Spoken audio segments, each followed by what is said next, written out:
You are now recording. We are There you now go. recording. Hey, hey, Hello. welcome to the Max Revenue Show. I am your host, Trey Shields, along with the Zen Master of Commercial Insurance, Micah Salas. Micah, I see you. For those of us who can't see on the video, you are meditating in your Japanese azalea garden or whatever that is. What are those called? Japanese Yeah, I think magnolia? Isn't that what that is? yeah. Zen Garden? I have Zen no clue. garden. I wish I was there in real life. Huh. I'd rather be at the golf course. Yeah, true. Anyways, so we're going to do things a little bit different today. We have decided to basically start a new segment. Um, I don't know that we 100% have the name of it yet, but hopefully we're going to get to where we start pumping out 2 podcasts a week.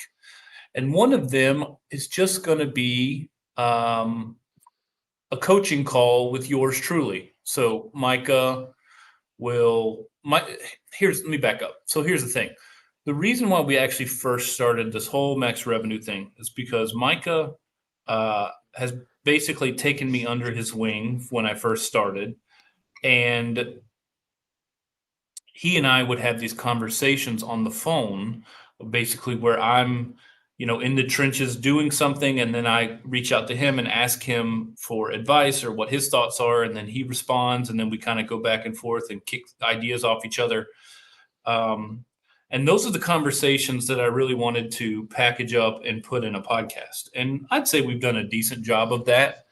But I just think doing these coaching calls where I actually am logging my notes or things that I want to talk about or that I need help with, and then bringing them to you and you explaining and exploring them, I think actually is going to kind of take this or hope to take this podcast to the next level, because it's really that the minutia, it's the little stuff that you deal with in the trenches. It's hard to build a whole podcast around it, but just answering those things, and I think is where a lot of value is that we are missing. Does that make any sense? Yes, it does. I got a lot of echo on my end when I talk. Great. Hold So on. maybe Still? uh nope. I think we're good. So yeah, no, and I think in our mind when you and I were talking, I mean, well, how this kind of came to be is the Diary of a New Producer was a series I started doing last year on our YouTube channel. And basically, what the premise of that was is in my agency I work at, I was assigned to be a mentor to a younger guy who didn't have a ton of experience, came over and now and basically, yeah, be his mentor, right? So we talked on a weekly basis, and after about a week, I had this idea, like, wait, this is some good stuff we're talking about. I'm just going to start sharing it on a series and put it out called Diary of a New Producer. And we got a ton of really good feedback on it. One of the negatives, I guess, of it, or like the missing parts, was that you didn't see the live interaction. So it was more like me talking with or me telling you what Ian Cognito and I talked about every week. And it was still really, I mean, even with that, got a ton of good feedback. But we thought, well, how much more effective would this be if we saw it in real time? And then, Trey and I were talking, and I think I'm okay to say this, but you were like, hey, man, I want to get better, right? And you got a real solid first year, but in your mind, you have certain levels you want to get to. And so after we were chatting, I was like, well, what if we just made you Ian essentially for this second season, except you're not Ian Cognito, everyone knows who you are. And after we kind of both talked about it, like immediately, we're like, that makes a ton of sense, because then people will see in real time those conversations that I had with Ian, or that a mentor would have with a mentee. And anyways, so that's how we kind of came up with the concept. And like you said, we're kicking the name around, but um, if you have any good suggestions, hit us a message, and send us a DM or something. But Yep. Maybe Diary of a Mediocre Producer, or Confessions of a Mediocre Producer. I don't know. But basically, I'm just, like you said, I have just to be quite transparent, I have teetered on that fence where, for those of you who don't know, I have, I wouldn't call it an exclusive product, but I do have a rather limited appointment that does get me in a lot of doors. Okay. And then on the other side is I just work I wouldn't say general business, but I'm working our due diligence angle, right? And what ends up happening is I just don't feel like you get good at either one. Now, I'm not saying that I say good. I don't feel like you can get great at either one. And I've really gotten burned this year. I've had a lot of at bats on with this limited appointment in my little niche. But for whatever reason, I've just been getting loss after loss after loss. I'm just getting my ass handed to me. And meanwhile, I'm standing over here watching you. And I hope you don't mind if I say this, but I mean, you've written, over 500,000 in revenue this year, with over a boatload of clients, and your workday sure seems a hell of a lot easier than mine. We did a podcast on this a while back called The Lazy Producer's Way to $1 Million, where we kind of articulated this, but it's like, when you just do all of your filtering on the front end with your cold calls and your outbound, and then you win the business, then there's no like huge letdown at the end. Whereas right now, when the majority of what I'm doing is, what we do advocate for, strategic quoting, it's still, man, I'm just losing a lot. But you don't realize you don't get the payoff till the end. You do all that work up front and then you lose. Whereas this way, you kind of win and lose it on the front end, and then you can go in and market it on the back end or whatever. So I don't know if this is making any sense or if I'm articulating it very well, but I am going to, over the course of the next 12 months, I am going to make a very conscious and strategic plan to phase out my somewhat exclusive program. I'm not saying I'm never going to strategically quote again, but I'm just not going to put most of my eggs in that basket moving forward. So this will be, confessions of a mediocre producer, or whatever, or just coaching call or whatever we call it. This will be me bringing you my shit on a weekly call, and then you telling me where I'm wrong or helping me fix it, or affirming that I'm doing the right things or what have you. So let's kick off the first coaching call after you throw in your 2 cents. Okay, I need to correct you because I'm all about being actual and factual. How about that rhyme? I did not write 500 this year. It's been like 404. So just correcting, and it is my best year ever, but I need to add something in there. I talk about this in our course. If you buy it, I'm a huge believer in using one agent, doing the due diligence method, and then rarely quoting as an agent yourself, unless it makes sense. So out of my 404,000 so far, this not all of it's been via AOR. So I need to make that totally clear, because I put a post out several weeks ago, and we made a video on this. Micah got his ass handed to him or whatever, because someone's like, I thought they basically were calling me a hypocrite, saying, hey, you preached, only AOR. All of a sudden, like, you talked about how quoting can make sense sometimes. And I've never changed my stance, just so we're totally clear. I've always said quoting can make sense strategically. It shouldn't be your go-to. It shouldn't be your primary method. And there's reasons in the marketplace for that, why I think you have to sometimes quote. I'm not going to get into what to do in those situations and all that. We'll talk about that, I'm sure, in this series throughout the year. But I just want to be fully transparent there. I also would say, I don't know if it's a coincidence. I've had my best year ever, double what I've ever done at a large agency. And I never really quoted there. So maybe I was walking away from some deals that made sense. Now I have 13 years of experience. I'm not 3 months in and chasing things, right? So I just want to just be totally transparent with y'all. And we could do a breakdown episode of my year, maybe when it's finished. I still have, it goes to 11-1, then it's over. So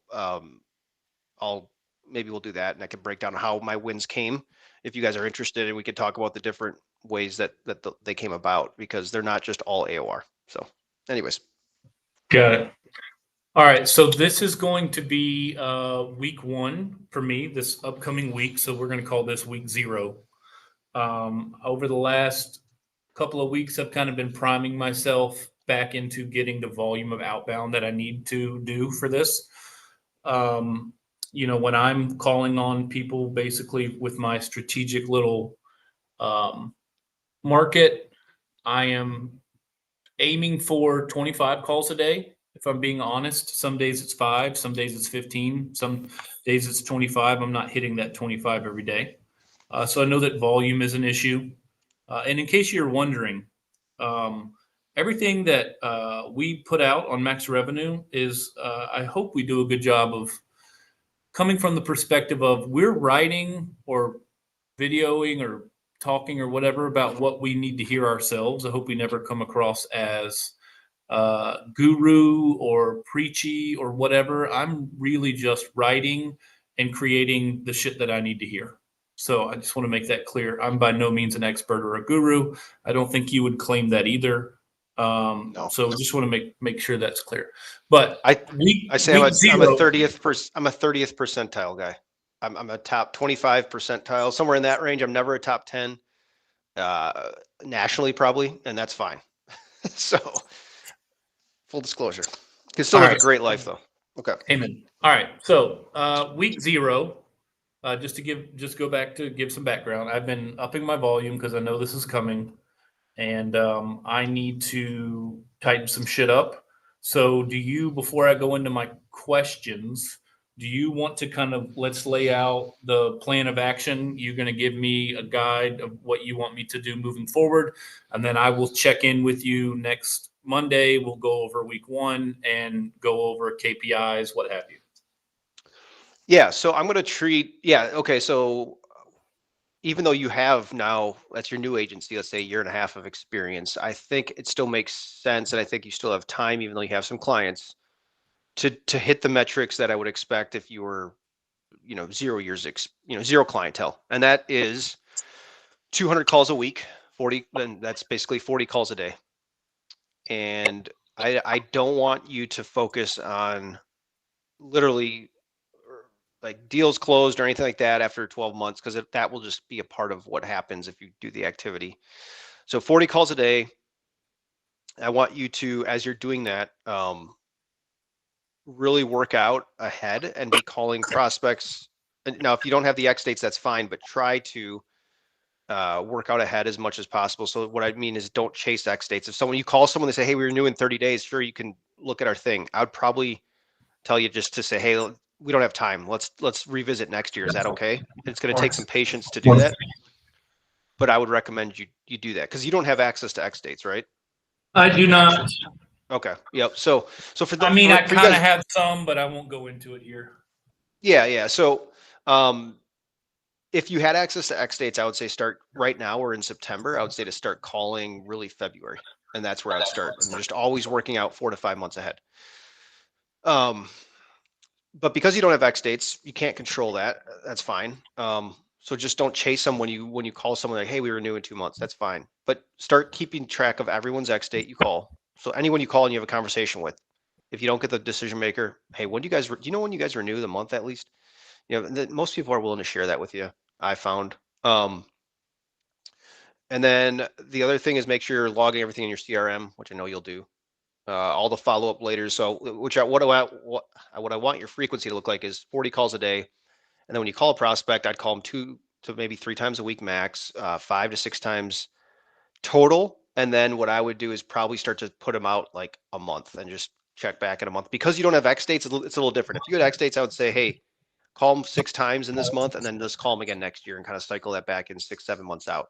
You don't have that. So I would just say put them out once a month. If they don't pick up in those first 6 to 8 attempts, you don't need to still be calling them 2, 3 times a week. That doesn't make sense. So, um, and the one of the key things that you got to do is when you're talking to people, keep a follow-up later list. I put a post on this last week, but dude, just like everyone you talk to, I don't care if they say, yeah, we're kind of open, but call me back in 2 months. Timing's bad. Even if you don't have a great conversation, put them on your follow-up later list. So at the end, write it down, and then at the end of the week, put it in Excel with the name, the estimated revenue in your mind, and the date of the X date, and then keep that list running. That's just constantly moving every week. You're taking companies off, you're putting them back on, And that's where a lot of my meetings come from, because it takes a couple months to finally catch up, right? Like you plant all those seeds, and then like 3 months down the road, you're going to have a follow-up later list that's pretty substantial. And now you're calling back those cold calls that are now warm calls. And that's where a lot of the deals come, and you just stay on those people. Now you're of course logging that in your CRM as well, dude, but you also, the key of having the list to me is just a couple things. One, mindset. It keeps you like, man, damn, okay, I talked to 3 people. That's cool. Like small victories, right? But the second part is just it stays in front of your face. And then so those people just stay in front of your face. And they shouldn't fall through the cracks, because that can happen to the best of us. Um, so yeah, that's kind of my what I would suggest. And now you don't have to do the 40 calls a day. If you miss like Monday, if you can only make 10, 20, just try to make up for it maybe Tuesday through Thursday or whatever. If you can try to get to that 200 per week, that's really the goal. There was a lot of days Ian missed. There's a lot of times I miss. I don't get to the 40, but even if you're still, I like the 40 because it forces you. It seems easy, but once you get in the swing of things, you're going to realize like, time can kind of go pretty fast. And that's why I like the 40, because you still have time to do other things. But then there's going to be days where you're like, man, I can't get to my 40. So it still kind of pushes you, but it doesn't like burn you out. Yeah, I'm gonna tell you right now, 40 seems daunting. I've done this a couple of times, but I always end up settling around that 15 to 25 mark, which is obviously why you write considerably more than than I do. Because inputs equal outputs, and I need to up my game. I'm sure people listening to this are probably having the same things that are running through my head. I know what the answers are, but I still just want to talk about it. Like, how in the hell am I going to make 40 a day? Like, where am I going to find time to do that? So, how would you answer that question? Well, it really starts with being organized. And, you want to start off with, maybe you take 2 weeks to build out 200, 300 prospects to start, right? Now, if you have a platform like XDate, which you do, I don't necessarily think you needed to go build that whole list, because you can just go month by month, or in your case, zip code by zip code, or however you want to do it, since you don't have actual XDates. Um, and that's what makes it, like, I didn't have insurance X dates when I started, so I literally had to go call, add it to an Excel list, right? And I was building out like an X date list for myself. But I first took that first week or two, and I didn't really make a ton of calls, because every call I had to put it into my CRM and log it, put notes in there, and then do a follow-up call, and so everything was a first time input into my CRM. Now that I use X dates, I don't have to do that, so that should save a ton of time on that front end. And that the first week or two where your time is sucked up entering into a CRM is saved if you use something like X dates. That's why, and I'm not paid to say this, guys. I just use insurance X dates. Some guy told me about it back in 2020, and even if it doesn't have X dates, for that reason alone, I think it could be really helpful as a tool. So you don't have to use it, but so that's key.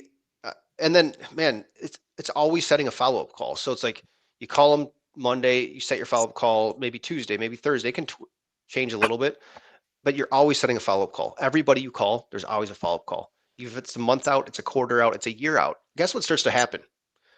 3, 4, 5 months you're into this, and you have people you called 3 months ago you don't even remember. They just pop up on your calendar that day, right?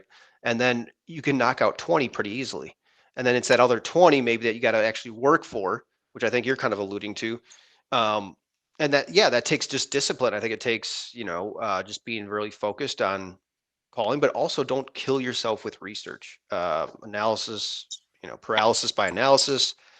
Man, we're calling like lower mid-market companies, even our true mid-market companies and prospects we're calling. There's not even a lot of research out there to find. So do 30 seconds of research, pull up their website, see if you can find the decision maker on there, maybe search LinkedIn real quick, and that's it. Don't go, scrolling around and try to find stories and all this. It just doesn't really matter, because you might do all that research for 20 minutes. You call them and they love their broker, been with them for 20 years, right? And I see that happen so much. So um, now, if you can find that's why, so Insurance X State has premium in some states. It has some rate information. It has some other things. If you have a DOT, a safer deal on a company, if you could find something, a talking point, yeah, of course, you would try to drop that in, like, have that in the back of your mind before you reach out. But don't get so bogged down and trying to do all this research, because just, I found it to be not a waste of time, but I think we get too focused on that. The research should come in the due diligence phase, right? Before your first meeting, once you got something set in stone. Um, and I think it's important to mention this too. Like, I hear a lot of noise out there about sales being a numbers game and how that's a joke now. And I still feel like it is a numbers game to a certain, uh, in a certain regard, but it's not like I'm just saying go make 1,000 calls and blast everybody. That's why I picked the 40 mark, because I'm not saying to make 400 calls or 1,000. I'm saying to make 40. That's not that much. And here's the problem: sample size, right? So we all know if a scientist runs a study, uh, what's going to happen? They're going to they could say, wow, we just proved that eating Fruit Loops is good for you. Well, maybe they had a sample size of 3 people, and they were like marathon runners and burned 10,000 calories a day, right? So that's where you got to be careful. And so when I see people kind of bash on cold calling, it's usually because of their sample size isn't where it needs to be. Just like emailing. I mean, I think cold email, you could say it doesn't work, and it's crazy how that's changed. But if you look at the experts, they would say, well, you got to be sending out probably 10x what you're sending, right? So it's like, you know, that's why I'm a fan of cold calling, because I think it's something we can all control. And anyways, so I think I answered your question, but I think mainly it's just like being organized and not over researching. Understood. So many ways to go with this. I guess I guess the first thing is what, and I already know what this is, obviously, but I just want to hear you articulate it. The hell do I say when I call these people? What tell me how to Yeah. tell Uh, tell me what to say, and what am I trying to do? What's my goal? I'm calling these people and I'm saying what, and my goal is to achieve what? yeah. So your goal is to have a conversation, right? It's not to necessarily get a meeting. Um, Especially since COVID, man, I've like actually if I kept track of my first meetings where I call and we set a meeting at a separate date, it's probably gone down big time. But I end up having good conversations on first calls, and then so that almost turns into like a quasi meeting. And then that kind of it's just what I've been noticing. So we've talked about scripting before. Here's the thing: I'm more of a fan of just getting the volume in, and so like the best script, in my opinion, is the one that you can say confidently and repeat consistently. And if you I don't care what you say, how you open it, whatever. If you can't say it confidently and consistently, you're going to have cold call reluctance. And then guess what? You're going to make a way, way less calls. You're not going to hit the volume you need to have. You're going to sound weak on the phone. People are going to be like, who's this kid calling me? So that's the first thing. And once you get really good, then maybe you look at like the exact words you say and maybe how to tweak it and how to get more effective. But you got to start there. And so for you, I know you're pretty confident, like you're pretty comfortable on the phone. I think we all get a little bit of cold call reluctance sometimes, or that kind of feeling like, but overall, I think you're probably right. I mean, I think from our conversations, you're pretty comfortable on the phone. You're better. I know you prefer in person, but I'm a grown ass man. I'll make cold calls. Ain't no biggie.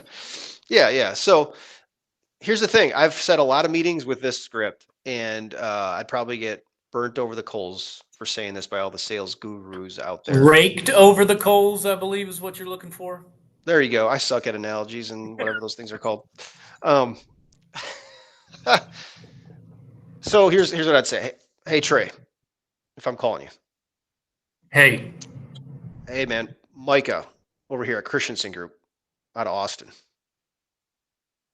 okay, what's up? Yeah, hey Trey, I know you own the company, but I didn't know if you delegate this off or not. Are you in charge of the insurance, or is that rolled up under somebody else? I'm in charge of that. Gotcha. Well, hey man, I know you got an agent you work with. I'm not looking to quote or bid or anything like that. I'm sure you get a ton of calls. But I was just calling to see what you guys do from a due diligence side of things. I don't know, if you ever evaluate that agent relationship, and wanted to see if you might be open to just a conversation. And if not, no worries. I get it. Got it. Okay, so pause. Yep. This is getting into what I really wanted to, the good stuff that I want to talk about. So on that intro, and I got this last week as I started prepping and greasing the wheels again, or greasing the grooves. I don't know, whatever. Uh, that's pretty much the script that I'm using. And the two things that I got is, what do you mean you don't quote? Let's go with that one first. Yeah.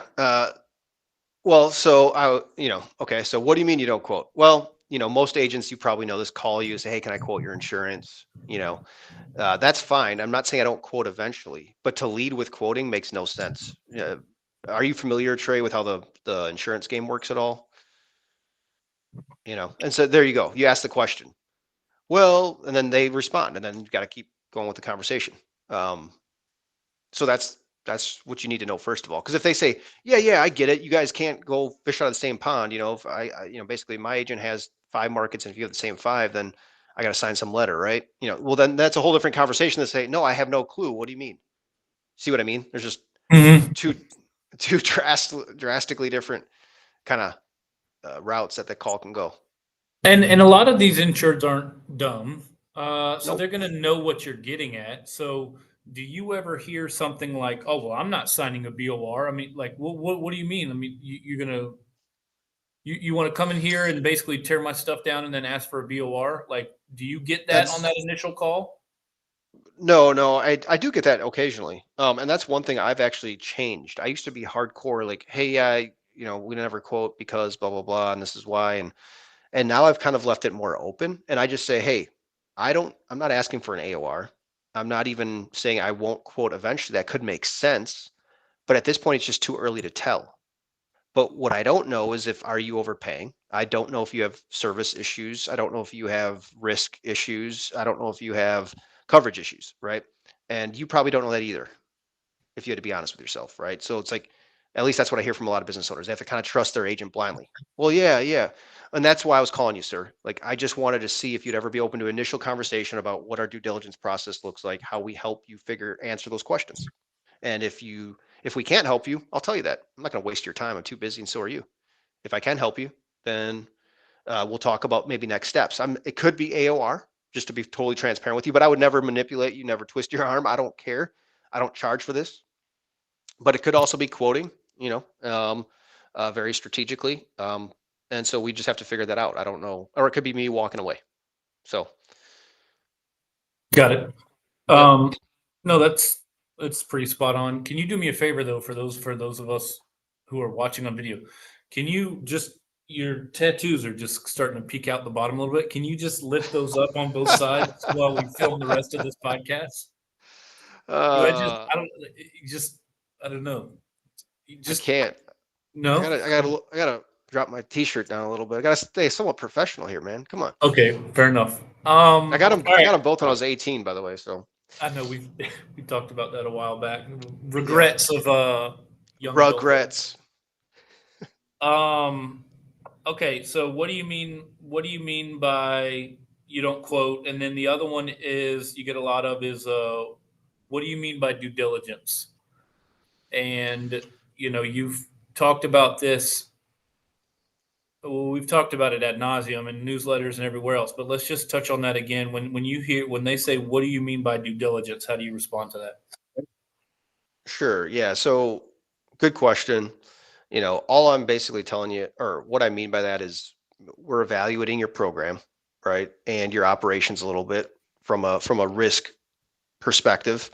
And it's quoting, whereas in quoting, you're basically giving me a bunch of information, try to go to the market, get you a price. Here I'm saying, does quoting even make sense? Because it might not. That's one thing. But also, are you in a good spot, from a cost standpoint? Are you in a good spot from a coverage standpoint? Are you doing the right things operationally to basically get the best price and attract the most interest from underwriters? Those are the kind of things that I try to evaluate on the surface, right? On Before I waste your time and before I waste, my time. So, you know, that probably wasn't the best explanation, but that's kind of, I mean, Yeah, sure. it goes down that path again. It's just like, hey, all I mean is really, so I say due diligence. They say, what is it? I'll say, Well, basically like an analysis or an evaluation, but just so you know, I also clarify this. It's not just a policy review, that's one piece of it. But I also look at your rates. I look at benchmark them. I look at the market. I do a market analysis, make some calls off the record to underwriters. A lot of times I feel like that kind of, because I'm like, you don't know Mhm. what you don't know. And then I have a little conversation with you as well about your business. So we talk around 15, 20 minutes about in depth about your operations and what you're doing. And after I review your information, your policies, maybe your losses, I'll just have a follow-up call with you and we'll just talk through a little bit of operations and I'll come back and present. So it's very minimally invasive from a time standpoint. So the workflow works like this. Uh, Cold call in. And what we're basically trying to do in that initial cold call is to parlay that into a first meeting, which is basically it could happen right there on the phone or scheduled time on their calendar. I basically just you want to explain to them how the insurance game works and share with them, how some other businesses have experienced success in this marketplace doing things a little bit differently. Correct? And then the next step is gathering all their information. Then the next step is doing your research call where you're calling to get some clarification on all the things that you have uncovered in your first meeting and in the basically review of everything. Did I? And then we're coming back and presenting at the end with everything that you found. Is that basically the workflow? Yep. On a high level. Yeah. Without getting into weeds. Yes. Okay. How often do you feel like that quote unquote first meeting is on the initial call? And how many times is it set at a different time? And how do you set that meeting? You just at the end, if you don't go into it on that call, you're just, hey, do you have time Yeah. next week? Like, tell me how that works for you. So this is probably again where the gurus would disagree with me because I know because I've read some stuff on this. They'll say, hey, never get into kind of what you want to say on that first call. Like always push for the meeting when they carve it out on their calendar. Now, I would agree in principle that's what you want to do if you can. But what I've noticed is a lot of these, maybe just because I'm calling construction guys and you get them on the phone, you start talking for just 2, 3 minutes, and then they don't want to be strung along either. So it's like it's kind of a fine line, and you just got to kind of feel it out. There's no better way I can really say it. Every situation is going to be different. If let's go both routes here. So if I want to get that follow up meeting, and I get the sense that I can do that, what I'll kind of say is we have a little bit of a conversation. I'll be like, hey, Pam, I know I caught you out of the blue. This was a cold call. Like, could we just set 15 minutes or 20 minutes when it's actually, when you have time and not when I catch you in the middle of something? I can come out to your place or we can do a phone call, whatever works best for you. How would, you know, how does that sound? Yeah, yeah, okay, great. What about these days? So that's pretty straightforward. Now, if we get into the first meeting on the phone, that again, if they're asking questions, I'm not gonna just be like, sorry, man, can we just let's just meet instead, right? Now, one thing I will say is if they ask me a question, be like, I'll answer one or two, and then I might say, hey, man, I know we haven't even met yet. I caught you out of the blue today. I don't expect you to say, yeah, let's do this due diligence here, but could we maybe just set up a follow-up call next week or later this week, whatever works for you, and just talk or maybe the meet in person thing. I like to say if it's a local person, if you can do it, if they're within an hour, if it starts to get beyond an hour and a half, 2 hours, 3 hours, then it's like hit or miss if you want to drive out there, but you at least can set up a call with them. So I give them that out and they're like, well, no, well, what else? Like, what else is there? And so what happens a lot of times is I end up explaining the due diligence deal because they ask, well, what is due diligence? I kind of explain it to them. And I say like, hey, that's why I really was looking to meet. And they're like, yeah, actually, I would be interested in that, right? And we just all of a sudden they're like, well, what do you need? Can you send me an email recapping what you need, and I'll get it to you. And that's what ends up happening. And so we have that first meeting in like literally like a 7 to 15 minute phone call, somewhere in that range typically. And they just, they want to do that. So I haven't kept the numbers to see like, is it more effective to say, hey, before I send you that, can we just meet again? Because it's like, what else are you going to talk about? Because my whole first meeting, if you've followed me, is really maybe a little bit of high level about their business and operations, kind of their situation, like look for some pain potentially, and then just basically share what the insurance process works like and the due diligence approach. So if I'm doing on the first call, why have another meeting just to explain that? Where you get now you might be thinking, well, how do you discover and figure out when they have pain and all this other stuff like outside their policy? What if I review their policy and they have no issues? Well, that part comes in the due diligence process. I don't want to get ahead of ourselves, but that's where the discovery call and just your interactions with them before the final presentation is where you should be asking some of those questions that hopefully peel back the layers to the onion and see if they have pain that they're maybe not telling you on that first call. Because most people will not just come out and tell you, hey, I'm pissed at my agent for this, this, and this. That will come throughout the process. And you just got to start to keep notes of those breadcrumbs, and then you throw it all on them at the final meeting, in a professional way. But yeah, so. Got it. All right. These 40 calls a day is staring me in the face, and I need to get to it. So any closing arguments or any points you want to make before we wrap this up? I have my agenda. I know what I need to do. 40 calls, 200 a week. Keep a follow-up later list. I'm going to write down little anecdotes or quips or things that come up throughout that I have questions on that I will then bring back to you next week, and we will record and do a coaching call on. And I also decided on the name. Tell me what you think about this. Confessions of a Mediocre Producer. The acronym is COMP. So that kind of works perfectly. That's cool. Yeah. All right. Yeah. My final comments about it, dude, is I would just say well, I know people are listening to this, but I would just say this is gonna be real. So what I would expect out of you is Friday or Monday, just email me basically the number of calls, your stats. I want to see just if you could put them in an Excel spreadsheet day by day. I want you to do that because and the stats are this: calls, yeses, nos, talk, conversations, follow-up laters, and you can also put a column in there for wrong person, because sometimes when you're making calls and you catch someone that you're asking for, they're not the right person, and then that could skew your meeting data.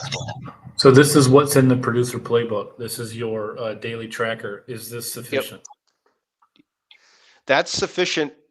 Yes, for call activity. Yeah, that'll work. Whatever. The reason I like Excel on it is cold calls, decision maker discussions, new business meetings, the new prospect's name, and then it tells you number of calls made. It just totals everything up.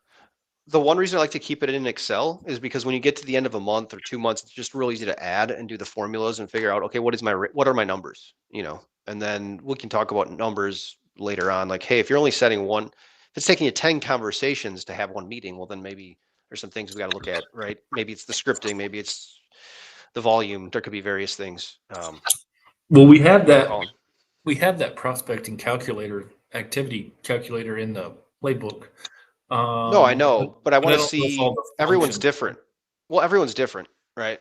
So, but yeah, at the end of the week, or you can send it to me Friday, you can send it to me Monday morning. I just wanted to see that. And then meetings, if you set any meetings, if follow-up laters, if you have conversations that basically are meetings, count those as a meeting. And then anything in your pipeline that you added,